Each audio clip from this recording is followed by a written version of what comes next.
This is Robert Murdlavsky, the Mindshare Learning Report, Canada's learning and technology magazine. And welcome to this very special edition of This Week in Canadian EdTech MindShareTV podcast. I'm honored to have joined me for our Mindshare Learning Moment, Dan Sachs, who is the co-founder and CEO of the Canadian Space Mining Corporation, for a sneak peek podcast on his opening keynote at our upcoming Canadian EdTech Summit, November 2nd and 3rd in Ottawa. Only 44 days to go. Dan, thank you so much for joining me today. Rob, thank you for having me on. It's exciting to be here, and I'm really looking forward to the show in Ottawa. Well, fascinating topic you have on solving big challenges in space and on Earth. But before we jump into that, I want to talk a little bit about Dan. He's, as I mentioned, the founder and CEO of the Canadian Space Mining Corporation. He will tell us what the inspiration was behind that, no doubt. He's a visionary entrepreneur and angel investor with deep background in real estate investment, finance, and development, and a strong acumen in both private and public capital markets. I was intrigued to learn that he worked on a deal while in New York in M&A for Hudson Bay Corporation. Spent several years working in distressed real estate investment for a series of real estate private equity firms. He holds a master's degree in real estate from Cornell University, one of the great hockey programs in the U.S., and the BA in economics from Dalhousie. Incredible journey you've had, and it hasn't been a direct path for you, has it? No, the path is never linear. Certainly not for me, but it's had a lot of different shifts in it, following opportunities as I've seen them along the way, as they've unfolded in front of me, and as I've gone and sought them out. Life is an adventure. I think if it ever stops being an adventure, that's a concern, right? So. Absolutely. You got to keep it interesting and keep yourself sharp and seek out the best opportunities at all times. Well, and just to give a little perspective here for the folks on watching this in conversation, that I'm in a co-working space first in North America in a shopping mall, which people thought it was a little crazy, including my family. And we're now in year 7, and it's a pretty popular spot as we come of age with COVID. And you happen to have one of the students from Innovire, a not-for-profit of high school kids, invite you via LinkedIn to come and speak at their little event they hosted at our co-working space, and that's how we connected. I was fascinated. You were very generous of your time. And here we are now, looking towards Ottawa and really telling the story that you shared with the students, and who were very inspired, as I was, because it isn't your typical job, career path that you chose. And talk to us about the inspiration for it. And, you are truly a problem solver. And again, the theme for your talk is solving big problems in space and on Earth. And it is critical time, in terms of the environment and sustainability, isn't it? Yeah, for sure. I mean, in regards to that time when we met, I'm not sure I knew what to think when I was showing up to a talk on a Sunday morning in Mississauga. I had the student reach out to me on LinkedIn, with a cold ask, which I respect, because I started my career doing sales, and there's nothing harder than a kind of cold ask, right? So, and I thought, hey, I'll give a talk to these kids, and I really found it inspiring, just seeing all of these kids, the kind of older high school students mentoring the younger students who were in junior high, and the beginning of high school in STEM and solving problems, and they were really investing their time in an amazing way. I found it really inspirational. I don't think that I ever spent my free time doing things like that when I was their age. So it's just amazing to see.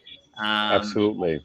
And very inspirational. Yeah. And it's, and here, high school kids on a Saturday brought their siblings somewhere in elementary school They were in awe while you were presenting, as I was observing, and so was I, in seeing them lit up. And it gives me hope for the next generation, because we really need those problem solving skills. And it is a journey in solving challenges. And I love your backdrop, by the way. And so when do you hope to get there? I think we're hoping to be on the moon in the late mid to late 20s. Still figuring that out as we go along, and with the ebbs and flows of the business and the Canadian government's drive towards the moon. I think we're planning to mine kind of at the late end of the decade, early 2030s. There's a need to produce oxygen and water on the moon, and that's what we're shooting for. Amazing. Talk to me about the inspiration behind this, and how did your parents react, and friends, and what, Yeah, how long, when did this happen? I don't think my parents knew what to think of it at the time.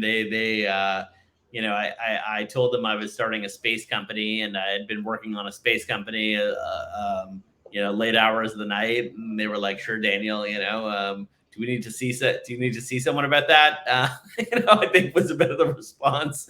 But it started really for me, as you mentioned, with my kind of background. I've worked in real estate development and real estate finance for the majority of my career, and had worked on about $4.5 billion of real estate deals in North America. And there was this kind of realization at the beginning of the pandemic. We were all in this existential crisis, and I in my own, we all kind of lived our own version of an existential crisis. And I think one of my reflections was that those real estate deals, that were great deals, they made great money for investors, but it maybe wasn't the best use of my time. It hadn't amounted really to anything material for society, and that I wanted to focus on moving the needle in a material way. That life was fleeting and it could turn on a dime, and so our time is the most precious thing we have. And I should focus on some real problems. That led me to space mining, of all things, learning there was a return to the moon going on, the Artemis missions and others, and that would require resources produced on the moon in order to sustain it. Along with those resources, the key kind of resource being water and oxygen, or hydrogen and oxygen for water, for life support, and for refueling. And if you think about kind of the biggest problem, or one of the biggest problems faced by humanity over the next century, it was going to be clean water and clean air. Right. So in solving those problems for the moon, I thought there was an opportunity to solve them for people living on Earth. And then it's evolved a lot along the way. I had identified that, or the Canadian government had identified in the Mining and Metals Plan 2019, that space mining was of strategic national importance to Canada. And no one was really kind of doing anything about it. So even though I was unqualified in many regards, I certainly knew how to make phone calls. And so I just started calling and emailing people and putting together a plan. And several years later, the CSMC, the company I founded, we've won 3 major contracts with the Canadian Space Agency. We're leading all of the work for Canada right now in space mining. We're the only startup competing for the next big Canadian space exploration program, called LSEI, Lunar Surface Exploration Initiative. We are developing a nuclear reactor for the moon, one of 5 parties on the planet developing a reactor to power lunar bases, and doing some stuff in space healthcare. And all of these are really focused around what I would kind of this overlap of, unlocking the promise of space for life on Earth, as it says on our website, really solving kind of long-term problems in space that solve in what I would call technology and infrastructure gaps in areas that solve immediate problems on Earth. So it really fits right now into these kind of 3 pillars of resources, energy, and healthcare. They're all interrelated in many ways, as what we think of as infrastructure at the company. And they all have these kind of dual use applications. We're really a dual use technology company with this focus on space, this focus on solving and making immediate impact on Earth. And I think it makes good business sense. I think it makes good sense for society. And it makes good investment sense from both a private investor and a government sense in funding these projects. Fascinating. And what is the reaction of people that you meet for the first time when they ask you what you do and you kind of explain it to them? I think the first one would be disbelief. The first one's probably disbelief. I think there's a sense of kind of awe and wonder. There's a little bit of kind of inspiration and definitely a wow factor. I think there's a gap. I think some people, and it's becoming more and more prominent with the Indian moon landing, the success of that a couple of weeks ago. People are starting to realize there's this return to the moon going on. But when you talk to most people, it was certainly with the Indian mission, it's been more and more prominent and in people's minds. Sure. But, over the last couple of years, it's been like, oh, there's return to the moon going on. So people, there was a bit of an education that needed to take place, and an understanding of what's going on. I think there certainly needs to be more education around the ties that space technology has always solved problems on Earth in ways that we've both predicted in creating those technologies and ways we didn't quite understand when we created them. And it's very impactful. It's used by people in their everyday lives. It is how we monitor and assess a lot of the big problems going on this planet. It's how we tackle those problems. And so, I think people are generally amazed. They're in awe. They're in disbelief. And they get in talking and learning about it, they get a sense of how it can impact these problems. Absolutely, and to your point, there are many products that emerge from the space program in our lives, just like the auto industry and carbon fiber and duct tape, and the list goes on, right? So you subscribe to the notion that if you can imagine it, you can create it. Yeah, for sure. And I think what's amazing about space is there's so many tough problems to solve, right? There's almost Right. this infinite number of tough problems to solve with the return to the moon. There's all these gaps in technology and infrastructure. And the nice thing is about that is it gives you this creative drive to solve the problems, right? And then in solving these problems, you find all these parallels. We started off looking for a way to do mapping below the surface of the moon. Through that, we've invented, a technology for that, medical imaging technology that could displace CAT scans. And that wasn't what we were trying to solve in the first place, right? So you have this nice infinite problem set. There's no shortage of problems. And in creating solutions for them with certainly the restrictions that space provides and the challenges that space provides as an environment and thermal and in lack of energy and other kind of resources, you end up coming up with some amazing solutions. A good friend and colleague from the U.S., her son is in aerospace. I believe that's at Bowling Green, and wants to come to the conference.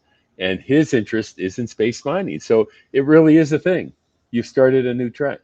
Yeah. I can't take credit for starting it. I think there's been people who've been looking at doing it for 50 or 100 years. And both from, sci-fi writers to kind of everyone in between. I think what's nice now is the timing is there, right? Timing is kind of everything in life. And with the return to the moon going on, it's needed in a very short period of time. And so that's nice. I think there's, if you are wanting to do space mining and you're growing up and you're going into university, you're going through university, you're in your PhD, I mean, there has never really been a better time for space mining and for many of the activities that have been thought about for a while in space. These are all becoming enabled now. There's, at least 5 private space stations in some process of being constructed and designed right now to be put up in Earth orbit. There's a space station being built that'll go up in lunar orbit called Gateway. It's just such an exciting time. Absolutely. And you're working on some pretty cool projects. You're interacting with Canadian Space Agency, with NASA. Talk to us a little bit about that. Yeah, the CSA, obviously they're fantastic. They are our main customer right now, and they're Canada's national space agency. We are leading in a couple of the key areas that Canada has identified as its future contributions to the international community. And through that, we're bridging work into NASA, where obviously Canada has a long-standing relationship with NASA as strategic partners, as contributors to international effort. In space, everything comes down to international contribution and relations.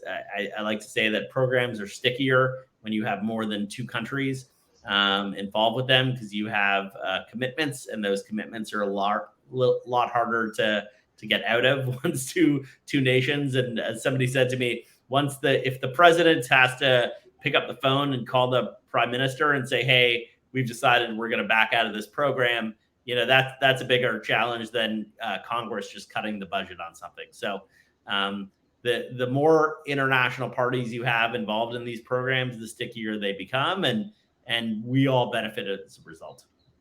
Fascinating. And you're going to bring it back to Earth a little bit for us at the summit to talk about the solving challenges on Earth, and just like, making learning, enhancing learning, and some of the challenges that we have in preparing the next generation leaders.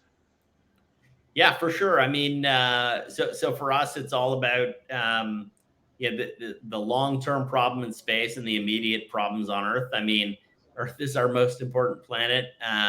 We've got to create solutions for it to address these problems. I remember having a conversation with a friend of mine, who said, well, the problems of Earth are hopeless. What are we going to do? And the reality is just go out and do something, right? In any way you can, whether that's the small things you do in your everyday life, or whether it's what you focus your time and energy on from a big thing perspective. I think it's important to do these things. It's important to inspire the next generation, to enable the next generation to do these things, to invest in these things, in these problems from an infrastructure standpoint, from a technology standpoint, at a national level. I mean, we have there's a lot of great mind power in Canada, and we've got to put it in the right direction. I think the government can be strategic in channeling it in certain directions, and people have to feel that the world is in their control. That our collective actions, right, as small as they may be, these individual actions collectively can move the needle. Well, with that, thank you so much, Dan Sachs, for spending time with us to give us a little sneak peek of what to expect at our upcoming 14th Canadian EdTech Leadership Summit in Ottawa, November 2nd to 3rd. Spaces are limited. Spaces are still available, so be sure to check out www.mindsharelearning.com to get registered and come meet Dan in person. This is a live event, and we're so looking forward to connecting with you and our colleagues to really, problem solve some of the challenges that we have here on Earth with your inspiration. Thank you. I'm really looking forward to it and looking forward to seeing people out there. That was Dan Sachs, the CEO and co-founder of the Canadian Space Mining Corporation. My name is Robert Merdlacci, the Mindshare Learning Report. Be sure to check out www.mindshare.learning to get your latest issue. And until next time, stay healthy, stay safe, and keep the learning curve steep.